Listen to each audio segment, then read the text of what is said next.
सर्दियों का मौसम था। बादशाह अकबर अपने बगीचे में बीरबल व एक अन्य मंत्री के साथ टहल रहे थे। टहलते हुए बादशाह अकबर ने अपने मंत्री से कहा, इस साल कुछ ज्यादा ही ठंड पड़ रही है। महल से बाहर निकलने में भी ठंड से हालत खराब हो रही है।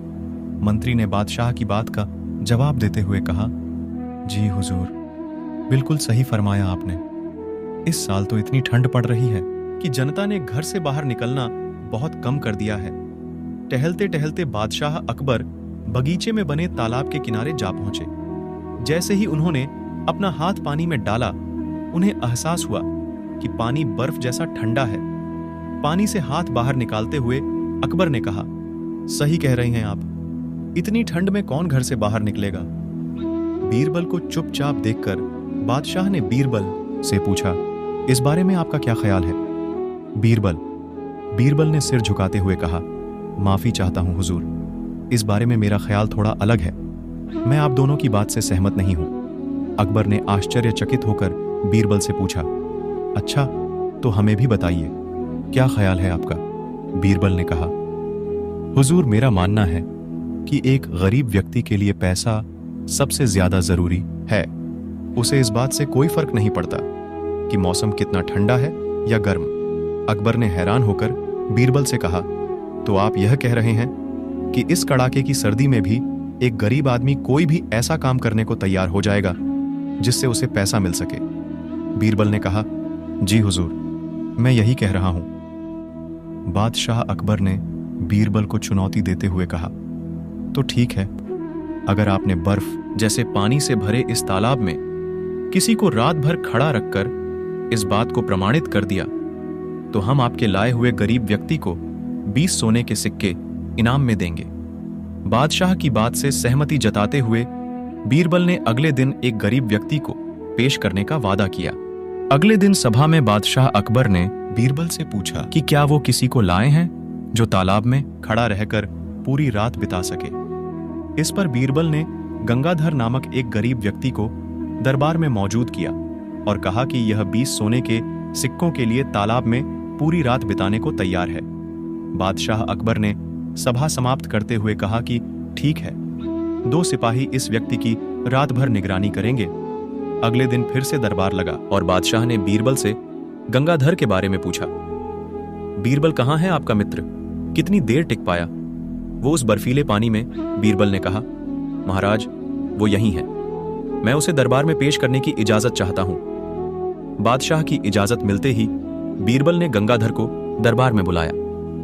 बादशाह अकबर ने गंगाधर को शाबाशी देते हुए कहा, हमें इस बात पर यकीन नहीं हो रहा है कि तुम पूरी रात उस बर्फ जैसे पानी में रहे और आज हमारे सामने सही सलामत खड़े हो। यह तुमने कैसे किया, पूरी सभा को बताओ।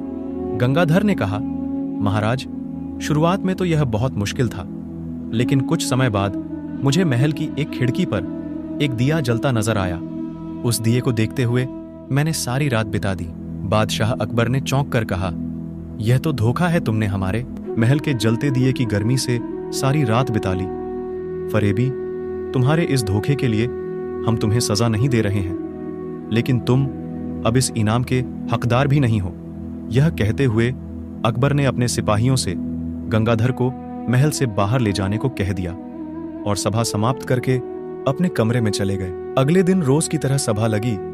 जब बादशाह अकबर सभा में आए तो उन्होंने देखा कि सभी दरबारी अपनी अपनी जगह पर मौजूद थे, सिवाय बीरबल के। बादशाह ने एक सिपाही से पूछा कि बीरबल कहाँ है, तो उसने बताया कि वो आज महल नहीं आए हैं। बादशाह ने सिपाही से कहा कि वो तुरंत बीरबल के घर जाए और उन्हें लेकर आए। कुछ समय बाद सिपाही अकेले ही दरबार में लौट आया।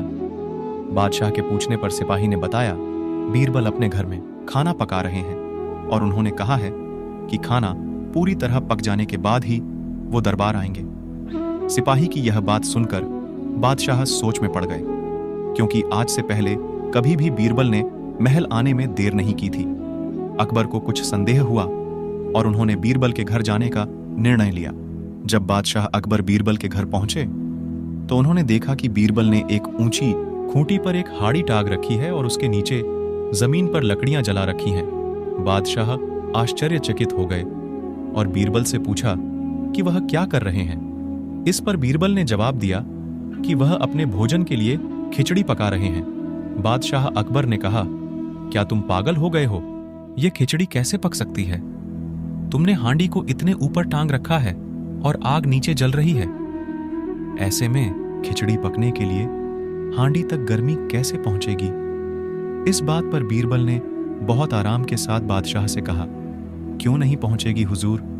जब महल की खिड़की पर रखे एक दिए से गंगाधर को गर्मी मिल सकती है, तो मेरी खिचड़ी की हांडी तो फिर भी आग के बहुत नजदीक है। बीरबल की बात सुनकर बादशाह हैरान हो गए और मुस्कुराते हुए कहा, हम तुम्हारी बात अच्छी तरह समझ गए। बीरबल इसके बाद उन्होंने गंगाधर को महल में बुलवाया और उसे 20 सोने के सिक्कों का इनाम दिया। बीरबल की चतुराई के लिए उन्होंने बीरबल को भी इनाम दिया। बीरबल की खिचड़ी की कहानी से हमें यह सीख मिलती है कि दूसरों की सफलता के पीछे किए गए परिश्रम को जाने बगैर उनके बारे में राय नहीं बनानी चाहिए।